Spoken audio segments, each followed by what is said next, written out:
You're welcome to Bible study today. I'm so happy, I'm so appreciative of your presence, and I pray that as we study the Word of God today, that He grants us understanding and the grace to be doers of His Word in the mighty name of Jesus. Amen. In today's study, we are going to look into the topic that says, how to make the Word of God work for you. In Hebrews chapter 4 and verse 12, it says, "For the word of God is quick and powerful, sharper than any two-edged sword, piercing even to the dividing asunder of the soul and the spirit, of the joint and the marrow. It is a discerner of the thoughts and the intent of the heart." The word of God is so powerful. The word of God has solution to every problem. It has solution to every negative situation confronting us. It is with the word of God that He created the heaven and the earth. Nothing can bypass the power that is embedded in the word of God. So as His children, we're expected to use His word to overcome and become dominion and have dominion over every negative situation confronting us. So how do we now make the word of God work for us? In order for the word of God to work for us, we have to first have full knowledge of it. It is when we have known the word of God that we can now apply it so that it can work for us. How do we now know the word of God? For us to know the word of God, number one, you have to read it. You have to read it and to hear it. You have to take delight in reading the word of God. You have to take delight in hearing the word of God. In 1 Peter chapter 2 and verse 2, it says, "As newborn babes, we should desire the sincere milk of the word, that we may grow thereby." So we are expected to read the word of God. In Psalm chapter 1 and verse 2, it said, "But his delight is in the law of the Lord. In it he meditates day and night." We should meditate upon the word of God, and as we are doing that, we should implore the help of the Holy Spirit to help us to understand the voice behind the word. We should not be carnal about it. Anytime we are reading the word of God, we should be spiritual. Call the help of the Holy Spirit to help you to understand the voice behind the word. And as you're reading the word of God, it helps to wash you off from every dead work, from every sinful nature, making you to become more like God. That is in Ephesians chapter 5 and verse 6. It said, "By the washing of the water with the word." So anytime you're reading the word of God, it helps to wash you off of every dead work. Number two, how we know the word of God?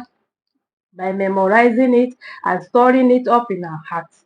In Colossians chapter 3 and verse 16, it said that we should let the word of God dwell in us richly, in all wisdom. So it's expected of us to store up the word of God. You're supposed to know the word of God in abundance. You should have the word of God in abundance. As you are reading it, you should be able to meditate upon, you should be able to memorize it, allow it to be stored up in your system so that anytime you are called upon, you can use it, because it is the word of God you are going to use in spiritual warfare. So you should store it up in your heart so you can call upon it anytime you need it. You wake it up anytime you need it and use it. And as you're doing that, it gives you dominion over Satan, because it is the word of God stored up in you you're going to use to fight Satan anytime he comes up with his negative vices. And anytime you store up the word of God, it makes you to live above sin. It gives you health. It brings health unto you. In Proverbs chapter 4 and verse 22, it said that they are life to them that find them, and health to their flesh.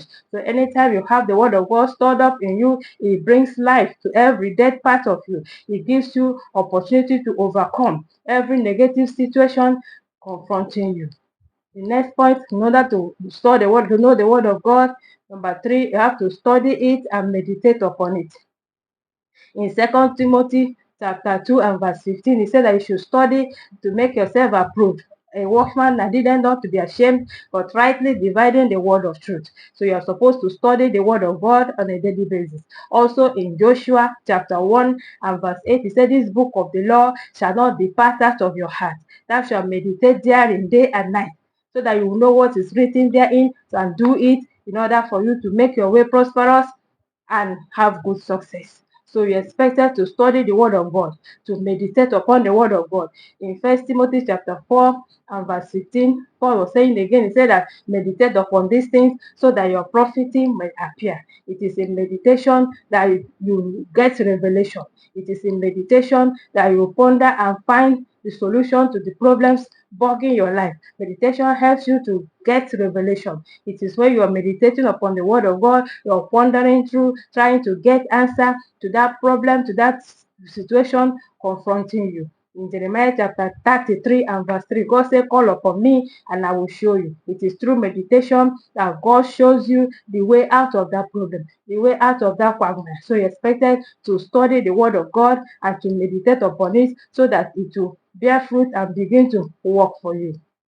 Now we have known how to put the word of God, how to know the word of God. So in order for it to work for us, we have to put them into practice, have to activate them by putting them into practice. And how do you put the word of God into practice for it to work for you? Number one, have to preach the word, have to publish the word. In Romans chapter 1 and verse 16, Paul said, I'm not ashamed of the gospel of Christ. It is the power of God unto salvation. So as a child of God, for the word of God to work for you, you have to put it into practice by preaching it. You have to preach the word of God. In 2 Timothy chapter 4 and verse 2, it said, preach the word, be instant in season and out of season. So you are supposed to put the word to work by preaching the word. In Mark chapter 15 and verse 16, Mark chapter 16 and verse 15, when Jesus Christ was about leaving the earth, he said, go ye into the world and make disciples. Preach the word, lay hands upon the sick, heal the sick, they will recover. So when you preach the word of God, you're putting the word of God to work and it begins to manifest by anytime you lay your hand upon the sick, they will recover. That means the word of God has started working for you. So you're not supposed to be ashamed of preaching the word of God. You should preach the word of God in season and out of season. In Matthew chapter 10, 32 and 33 said that if you are not ashamed of preaching me before men, I will not be ashamed of people telling God about you. If you are ashamed of publicizing me before men, Jesus Christ said that he will be ashamed of telling God about you. So you're not expected to be ashamed of publicizing the word of God by preaching it. You should preach the word of God. You should let people know about the word of God. You should testify about the word of God. By the time you're doing it, you are making the word of God to work for you. Another way, number two, how we can activate the word of God is by praying the word. In Habakkuk chapter 14 and verse 2, he said you should take the word of God and go back to him in prayer. If you want the word of God to work for you, you should pray the word of God. If you can remember when we were studying the word that said how to pray to God and receive answers. We mentioned praying the will of God, praying the word of God as a way whereby you receive answer from God, because God is only committed to his word. It is only his word that can move him. So anytime you're praying, you must pray according to the word of God. You should be able to find out the scripture, the Bible passage that is supporting the prayer point you're going to present before God. Even in Isaiah chapter 43:26, he said that you should put him in remembrance. Why he will answer you. Like say you should call so that he can justify, you can be justified. So it is the word of God they have used to pray back unto God that gives you justification before God, that gives God the commitment to answer your prayer. Because he said, I watch over my word to perform it. So it is only the word of God that moves him. So if you want the word of God to work for you, you have to use it in prayer. You have to find out that scripture that is backing the promise, the request you're going to present before God. That is how the word of God works for you. Another way the word of God will work for you is by believing on the word, believing and confessing the word. You have to believe the word, have to have faith in the word, have to confess it as you have faith.